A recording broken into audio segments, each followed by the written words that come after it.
you guys are having a great time at PEP. Yeah?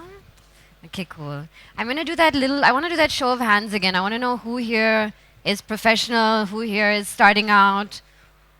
Let's start with professional. Hands up really high. Oh no.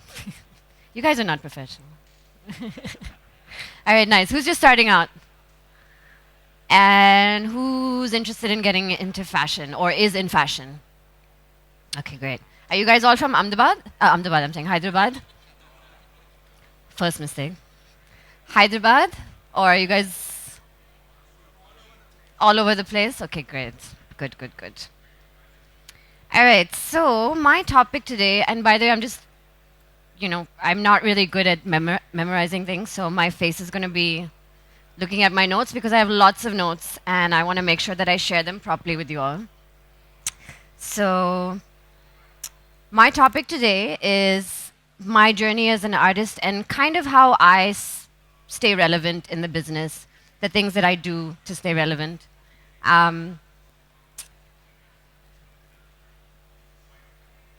And so before I dive into the main part of the talk, I'm just going to give you guys a quick brief about myself. Not sure how many of you know me, don't know me, raise of hands again. Know nothing about me? Oh, not so bad. The rest of you know me then. That's good. Okay.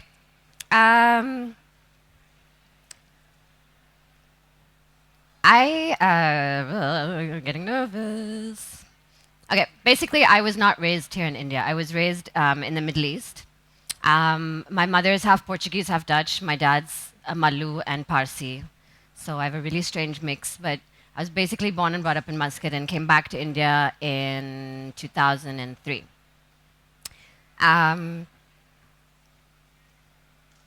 It might get a little boring, but I'm going to give you a little bit of my sort of academic background, whatever little lived it was, because I always knew that I was going to be an artist. So pretty much after the 7th or 8th grade, my grades plummeted down.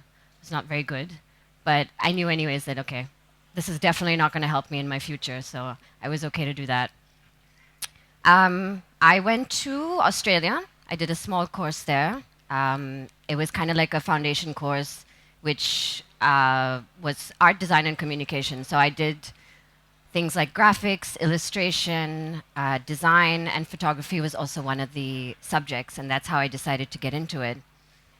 And this was at a school called RMIT in Melbourne. I'm really bad at this, but anyway. Here's a bunch of my work, but here's something not a lot of people know about me, and this is that I actually didn't really want to be a photographer. It kind of happened. It was a good mistake that happened to me.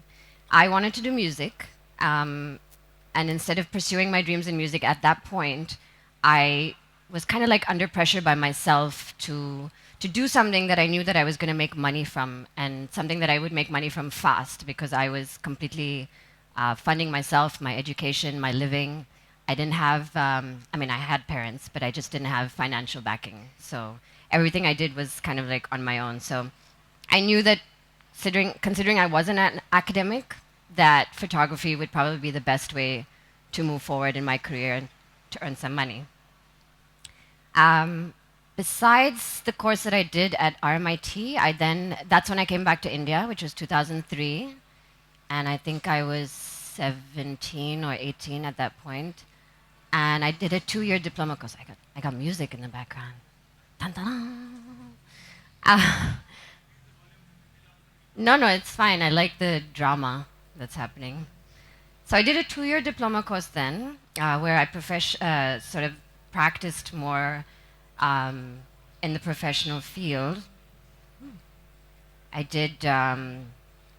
The diploma course was really simple, actually, but it taught me a little bit of studio, taught me a little bit about products, a little bit about portraiture, and that's kind of how I decided that, okay, post that, I wanted to like enter fashion.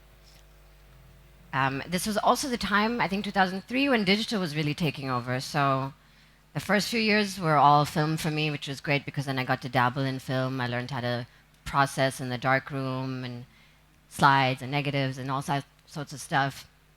And then we went digital, which was so much more easier for me and the kind of work that I do, that we all do now. Um, Here's a little bit more work for you guys to look at.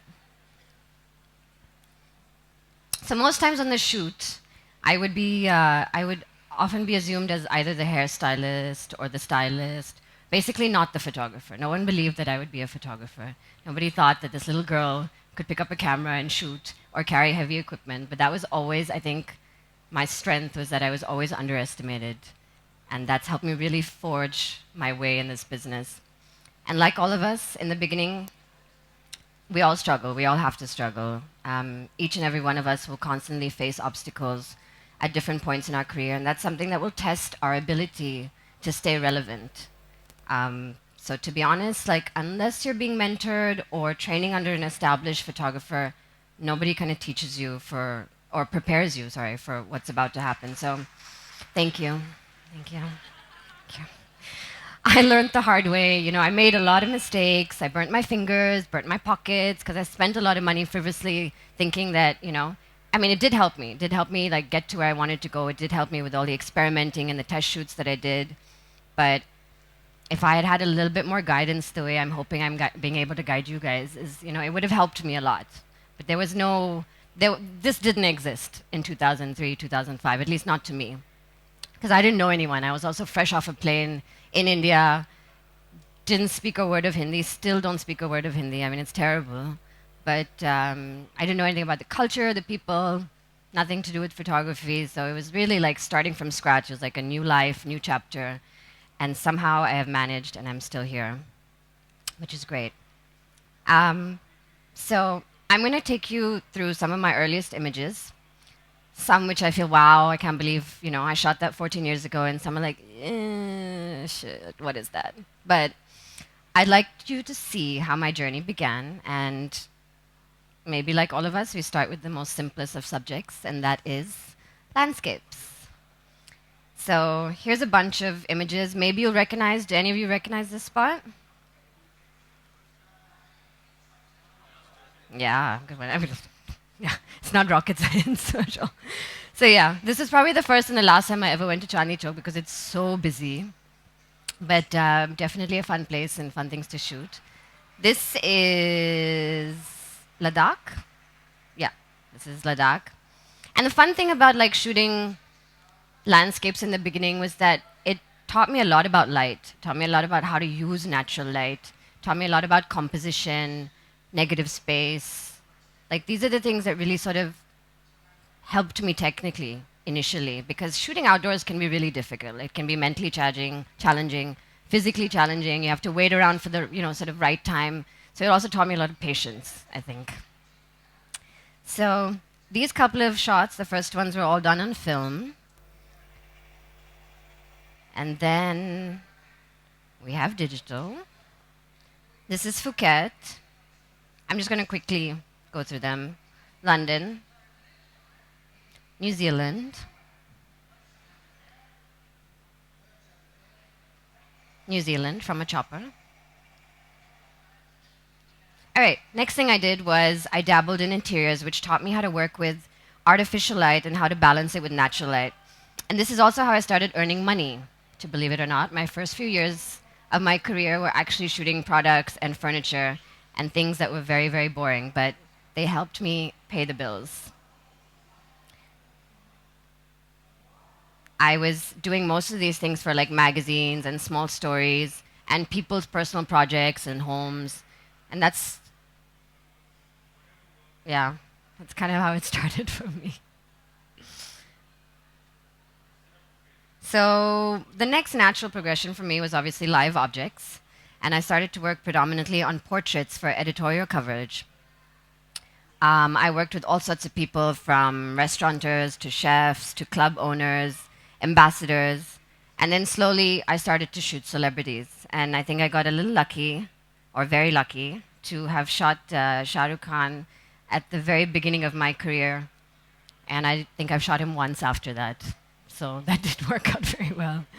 But I have been shooting a lot of other celebrities, which is nice. As my clients' confidence grew in me, so did sort of my creative input into the kind of work that I was going to do. And I started doing more stylized portraits. These were where I sort of, even though I was just asked to go and shoot someone, I would conceptualize the way it was shot. And this was like how I started giving my input into how I wanted my photography and style to start. So, oops. Ah.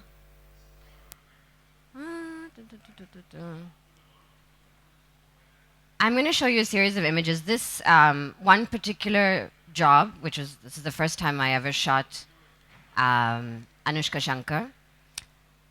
This then led to a series of shoots that we've been doing together for over 10 years, both professionally and personally. And it also blossomed into a very beautiful friendship that we have. But that's separate. This particular shot was shot for L'Officiel magazine, and this is 2006. This is a long time ago, but I was given an extremely low budget to create this set. I think they gave me about 5,000 rupees to like do this, and I put in 5,000 rupees myself. But this 2006, you know, things weren't that expensive then, clearly. And so, yeah, so basically I wanted to create a set, and I wanted to create something and shoot something different with her, because, you know, typical shot of Anushka would be with her sitar, which we also did. But I wanted to do something that was a little bit out of the box, and this is how I also caught her attention. And she was quite impressed with the idea that I had come up with, and she had never shot anything like this before herself. So we kind of automatically hit it off. And as the years progressed, we became good friends. And like I said, we did many personal and professional shoots together. And as our careers and styles evolved, so did the output of our collaborations. And here is where I realized the importance of shooting personal work and testing. And not just with her, but just in general, so that I could experiment, I could learn, I could make my mistakes, I could try new things, and I could do this all on my own time. I also, like I said, I'm showing you really old work here, but I'm just so you understand where I started, because we all start somewhere, is this. And I just basically didn't want to waste the opportunity I had with the previous shot. So I had this set, and you saw the black and white tiles in the previous set. So I decided to call in a model, and this was like my first attempt at like shooting fashion. And this was the result, which is, in my terms now, is absolute fail. But like I said, we all start somewhere. So back to Anushka. Our collaborations grew. You know, we kind of shot for many more magazines. We did jewelry campaigns together. And then we did one particular test shoot at home in my living room. I thought it was okay. Didn't turn out so great, but I was very lucky that Rolex watches picked this up in 2013, I think it was, to be one of their campaign images. It was a digital campaign image, so unfortunately I only have like this low-res screenshot, but like I said, it reminded me of the importance of doing test work and personal work, because you actually never know who it's going to reach and what's going to be the outcome of it. And I actually had better images to give them, but I realized that they wanted this image because it was the simplicity and the message that it was conveying at the time, and it fit into their aesthetics. And that was something that we also felt at the same time when we were shooting, but we had no idea that it would, from something that was made in my living room, would be an international campaign. And like I said, it's not my best work, but at the time, clearly it fit what they needed. So it worked out for me quite well. All right. Oh, there. One more shoot of Anushka. As you can see, things have progressed. Things have become way better. Growth in both style and photography skills. All right, I'm going to move on. Maybe you guys recognize this guy, fashion designer Manish Arora. So this is the first time I met him. This is the first time I shot him. And we built this set from all the things that he had in his house. And yes, he had all these things in his house, which was really strange. So we emptied out the living room, found all these things from different parts of the house, put it together, and created this shot for Elle magazine, I think it was. And it was this meeting with him that then led me to shoot his I Am What I Am collection for Reebok. And again, it's not my best work, but this then progressed to a better relationship, and I ended up shooting a lot of his lookbooks and campaigns over the years. And around about the same time, I started shooting more well-recognized faces in, again, fashion, in food, in music. And my client circle sort of began to grow, and the word about me was spreading, and I was getting better and bigger opportunities. As you can see, my work is getting better, learning.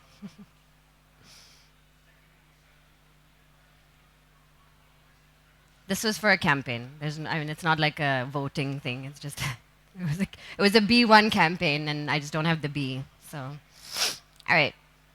This is when things started getting exciting for me, and I was finally like following my heart and started shooting what I really wanted to. So when I started in fashion, though, I played it really safe by focusing on like one light setups, and then I gradually took more risks, and I started playing with things like shutter speed, multiple exposures, black light. Started using different modifiers as I got more confident. Started using things like props, elements like crystals, which is like my go-to for stuff that I want to blur out, smoke, and then eventually I moved on to introducing things like set designs and using sort of complementing interiors. Over the years, I feel like I've shot and worked for so many different clients, not just fashion, but furniture, jewelry, products, everything except cars, which I've left to Kunal. You know, didn't want to take everything, you know. So I feel like in India, the one thing that you need to be is diverse, especially in your field. Very few people specialize in just one aspect of photography. I think we all do multiple things, but I think it's a treat when you can actually focus on something and like build on that craft, because then that's when you get really good at it. That's when you get singled out as the person to go to. So I decided that I wanted to stick to doing beauty and fashion, and I really sort of concentrated on that.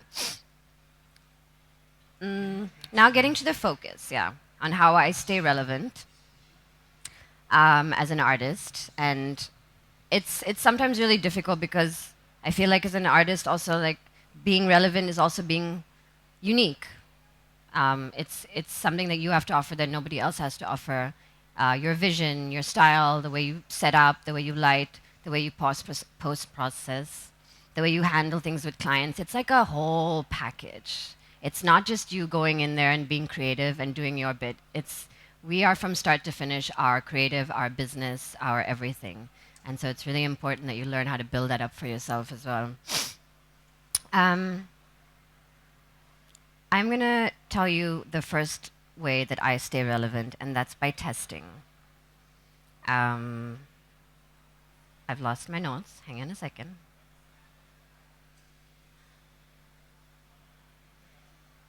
Yeah, okay. So one of the ways I stay relevant is by continuous creation. And I shoot ideas that I've never shot before. I play with styles and moods that I've never shot before. They could even be inspired by something I saw, or it could be simply because I need to attract a certain clientele. And in many cases, it's about expanding my portfolio. So here's an example of an editorial shoot that I undertook as a personal project back in 2009 with very limited resources that I had available. Do you guys know what a test shoot is? Yeah? Okay, great. Don't need to explain that. So usually when you're starting out, you don't really have much resources or money, so you just kind of do what you can do at that moment. So here, the clothes were borrowed. The styling was self-done, and the location was very random. But this was shot in somewhere in London. I can't remember really. And then those are my boots. You know what I mean? I had to like put in my own clothes as well to like complete the look. But it was fun. This is me really like exploring and testing my style and my limits to what I can do at that point. And I still think back in 2009, for the limited resources I had, this turned out pretty well.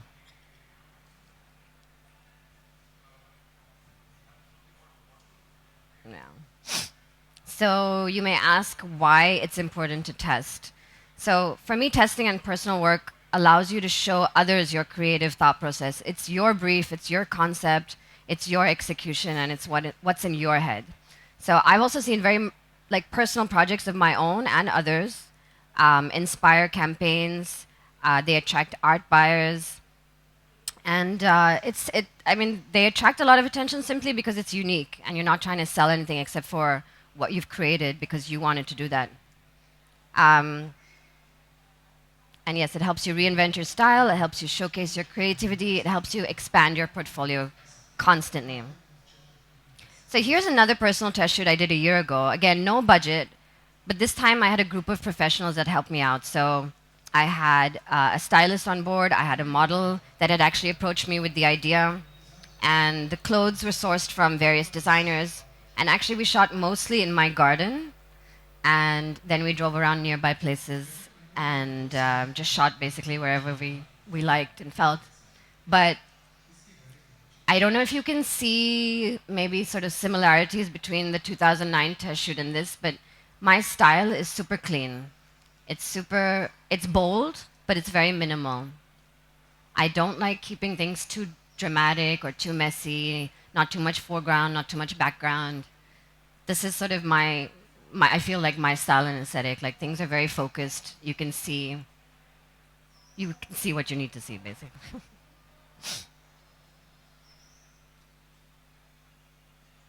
So I feel, yeah, there's consistency in the style, and this is how I know that this is this is sort of the kind of imagery that I want to create, and I want to keep going down this path. Although you never know, find me 5 years later, and I could be doing the total opposite. So, besides testing for yourself, I also test with an agenda, and that means I'm testing to attract a client or clientele. So, I feel sorry, too loud. Balancing creativity and technical skills is vital to a paying career, and executing a client's brief is often more about skills than it is about creativity. So, this is an example of another personal project I did, but at the time it was targeted at potential commercial beauty clients, allowing me to demonstrate my versatility as a photographer. This is also when I was getting into beauty because there was a lack of that happening in India. There was no profession or no photographers who were just focused on beauty shooting. Like I said, we all kind of have to do everything. We do fashion, we do cars, we do beauty, we do product. But this was a market that was missing here, and so I decided to tap into it. And I also enjoy shooting women. I enjoy shooting beauty. I enjoy shooting things with makeup. So undertaking this particular sort of path, allowed me to develop my skills and my aesthetic and body of work that I needed to attract clients like Vogue. And this was the first time I was ever featured in Vogue. One of my images was picked up and used just as a supporting image, but it was like my foot in the door with the magazine. And it's not easy to get into a big sort of name like this, but that's the important part of testing, is that you never know where it's going to go. Another client that I bagged by doing stuff like this was Kaya and O3 Plus.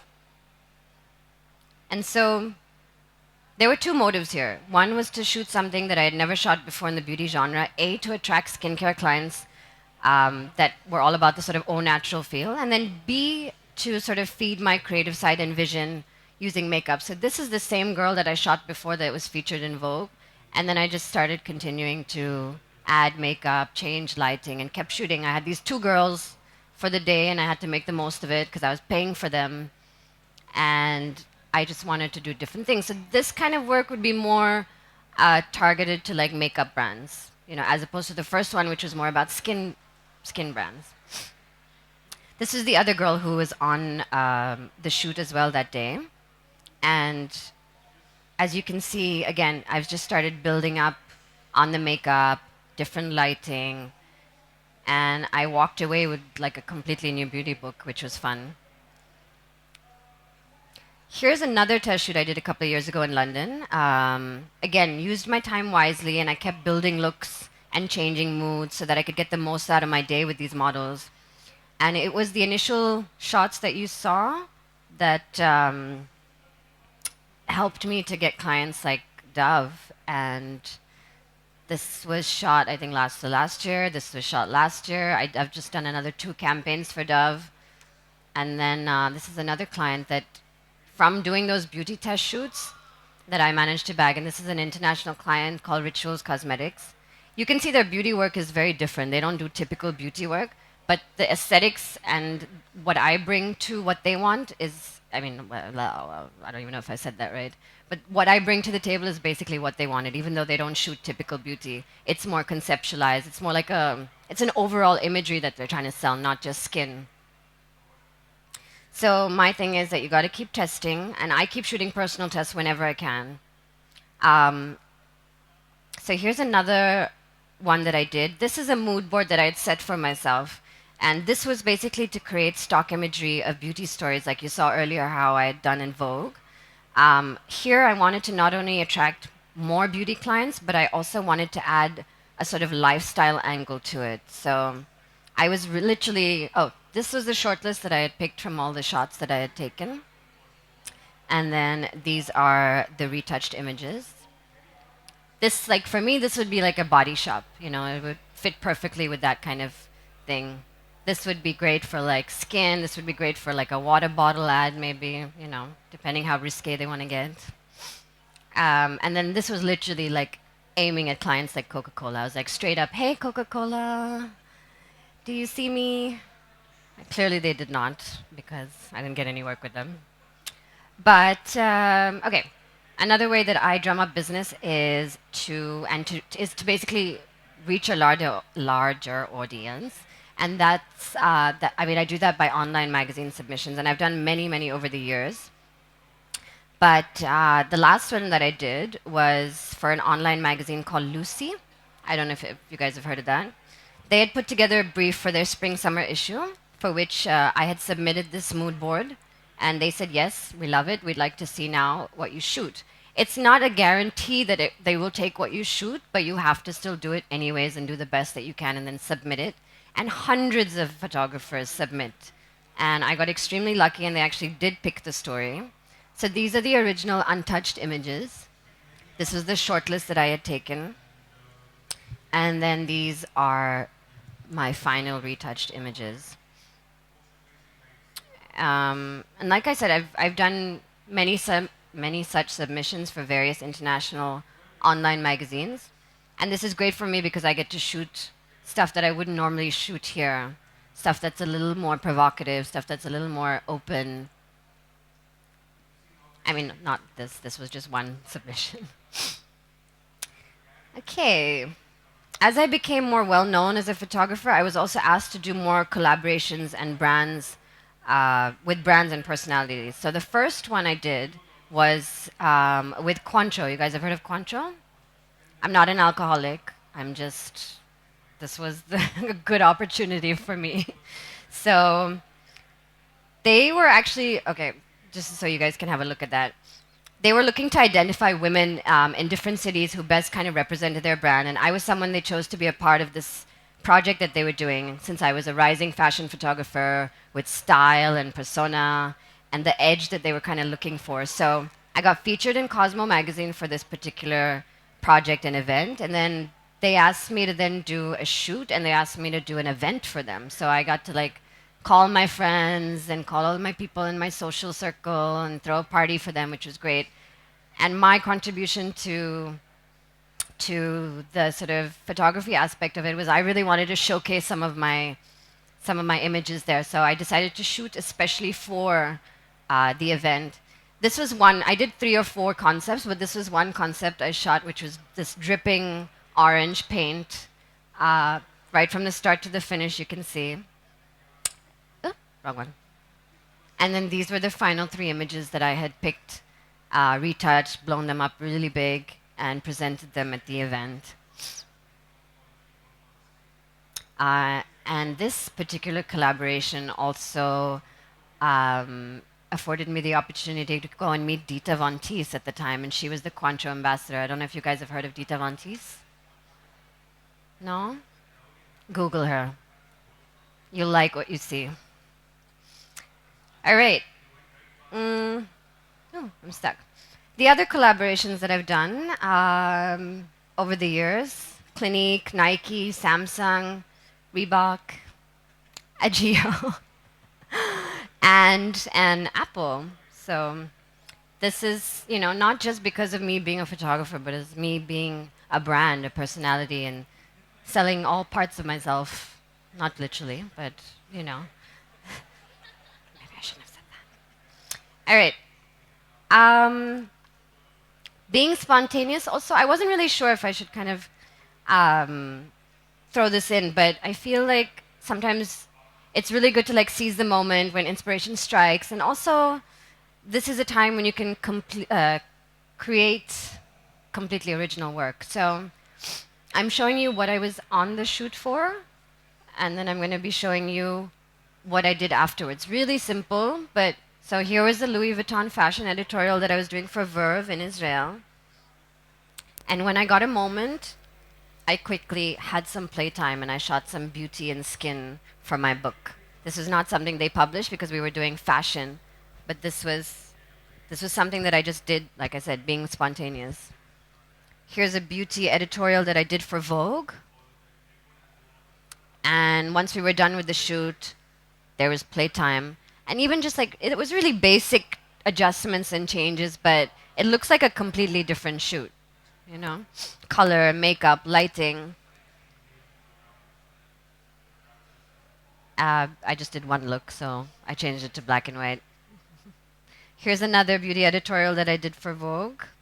You can see lots of color, lots of pop. It was a completely different theme. And then later on, I did something as basic as this just application of cream, knowing that I would hit another client by doing something like this. Ka-ching! And then here, another Chanel beauty editorial for Verve. Very pretty, pretty. And then ended up doing something like this. And this was at the end of the shoot. This is when the sun was setting. So actually this beautiful golden light coming through the window. And I was like, great, I'm going to take this opportunity and just do something for myself. Here's Revlon, a beauty brand. And then this was playtime afterwards. So we got a lot of free time on this shoot, actually. So this was how we started. And then this is where we went. And then we smudged it everywhere, and this is what happened. Right, that was it. All right, another thing that I feel is a good way to stay relevant is also collaborating with other artists. I went to Adobe a couple of years ago, and this again just happened by accident. I think this will play if I don't mess it up.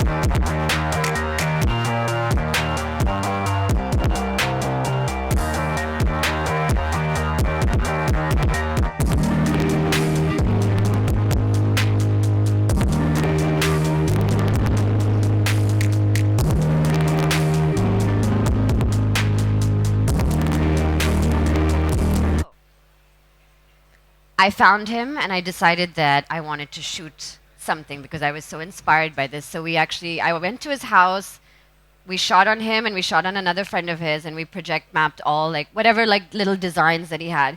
I've never shot anything like this before. I didn't know how it was going to turn out, but it was a lot of fun. So yeah, collaborating is also a great way to like expand your social circle, etc., etc., etc. Oh, thank you. Okay, this is the good part. I'm going to show you guys a little video of a little slideshow, not video, of my work for over the past 10 years.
Thank you, thank you.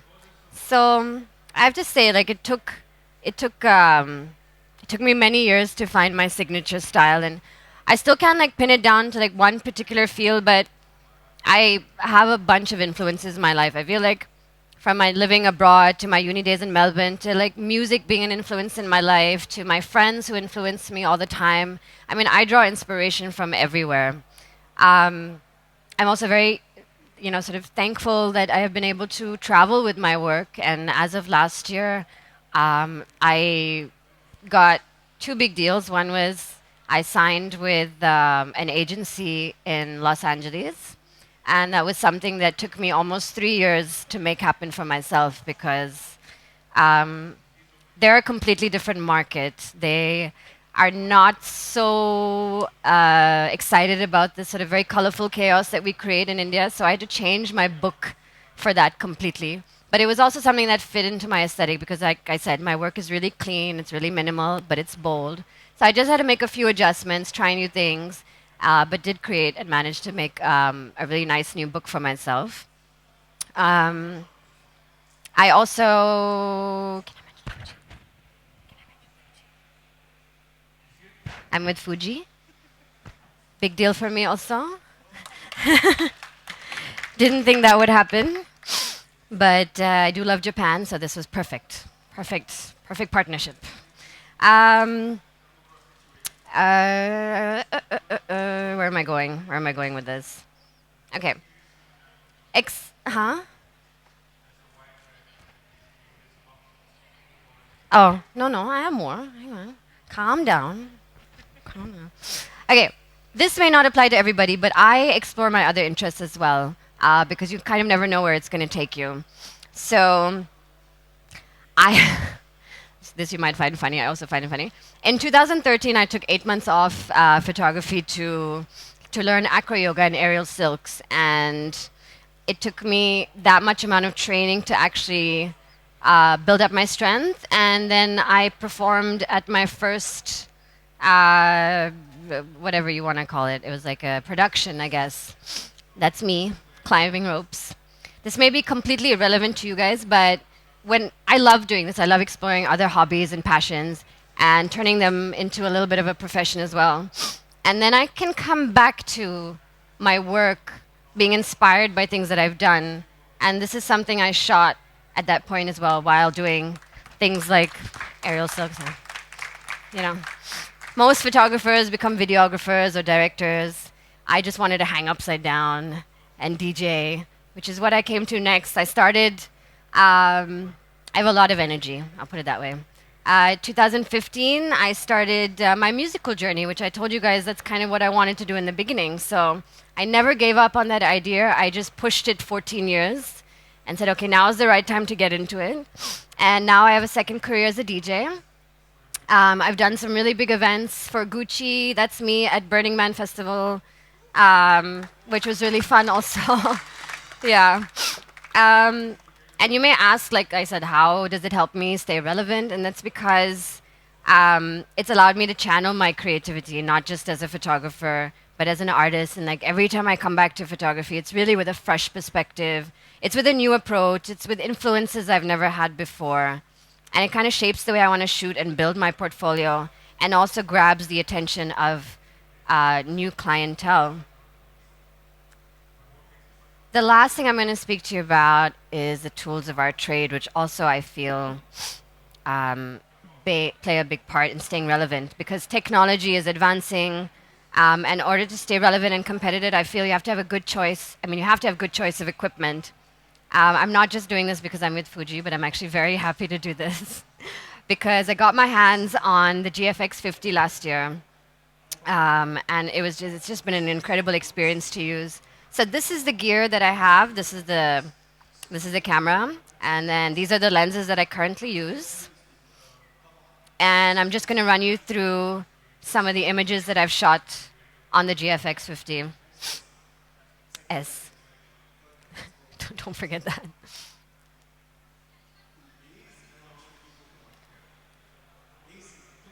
It's got incredible detail. I think it's got incredible detail in the shadows, in the highlights, the contrast. It's what you find in cameras, literally what comes out. Very little post processing. It's amazing with colors. It's also got its own film simulations, which is fun because then it kind of like replicates the old film days, film rolls. It's also very easy to use, and it's got all the like old school manual features that are fun to play with. These couple of images are not even retouched. I just threw them in there because it was a shoot that I shot and it never got published, so I never bothered retouching. But just the quality of the images, just the way they came out of camera. There's some other work. So I've tested it with everything. I've tested it with beauty, I've tested it with commercial work, I've tested it with fashion, I've tested it with portraits, outside, inside. Overall, it's just an amazing camera, and can't wait to get my hands on the 100. Just putting it out there. All right. This was Rituals Cosmetics, the same brand that I showed you earlier that I shot with. This is the last shoot that we did, actually second last shoot that we did in Portugal. Japanese inspired. Yeah. And this I shot like a few weeks ago.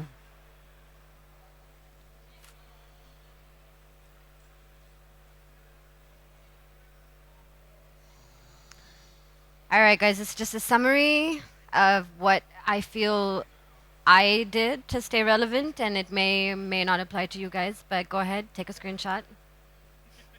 Keep it.